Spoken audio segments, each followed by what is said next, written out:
के माण्हू वरी चवंदा त हुज़ूर सल्लल्लाहु अलैहि वसल्लम जे ज़माने ताईं क़ुरान महफ़ूज़ हो। हुज़ूर सल्लल्लाहु अलैहि वसल्लम खां पोइ माअज़ल्लाह सहाबा किराम जे दौर में इन में रद्दो बदल थियो, फेर फार थी। उन जो जवाब इन ई आयत जो अॻियों जुज़ व इन्ना लहू लहाफ़िज़ून। अल्लाह चए थो क़ुरान जा मुहाफ़िज़ असां आहियूं, क़ुरान जी हिफ़ाज़त असां कई आहे। ऐं इहो जुमिलो इस्मियो आहे, जुमिले इस्मिये में दवाम ऐं इस्तिमरार आहे। मतिलब त क़ुरान जा असां मुहाफ़िज़ आहियूं, मुहाफ़िज़ रहंदासीं, शुरू खां वठी आख़िर ताईं क़ुरान जी हिफ़ाज़त दुनिया रहती दुनिया तक क़ुरान जी हिफ़ाज़त अलाह कंदो। सिंधीअ में हिकिड़ो पहाको आहे, जंहिंखे रब रखे तंहिंखे केरु चखे।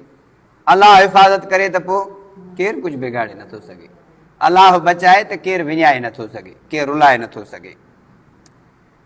ऐं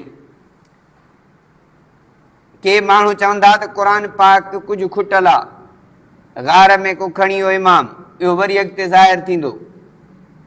अलाह सी ॿी आयत में फरमायो हा मीम वल क़ुरानिल मुबीन, कसम आहे क़ुरान मुबीन जो। मुबीन माना पधरो, ज़ाहिर, ज़हूर, चिटो। हिकिड़ो जे कुझु खुटल आहे ऐं लिकल आहे पोइ ईंदो त इहो मुबीन न थियो। मुबीन चइबो आहे चिटो, ज़ाहिर, ज़हूर। मस्जिद में पियो आहे, मदरसे में पियो आहे, ख़ानकाह में पियो आहे, दफ़्तर में पियो आहे, घरनि में पियो आहे। के क़ुरान जा शौक़ीननि त गाॾियुनि में पियो आहे, किन जे वरी जेब में क़ुरान पियो आहे, नंढड़ो पॉकेट साइज़ पढ़नि पिया। त क़ुरान ज़ाहिर ज़हूर आहे, उन में लिकल नाहे। हाणे जेको चए थो त क़ुरान जेकॾहिं कुझु लिकल आहे या फेर फार आहे त इहो इन क़ुरानी आयत जो इनकारी आहे।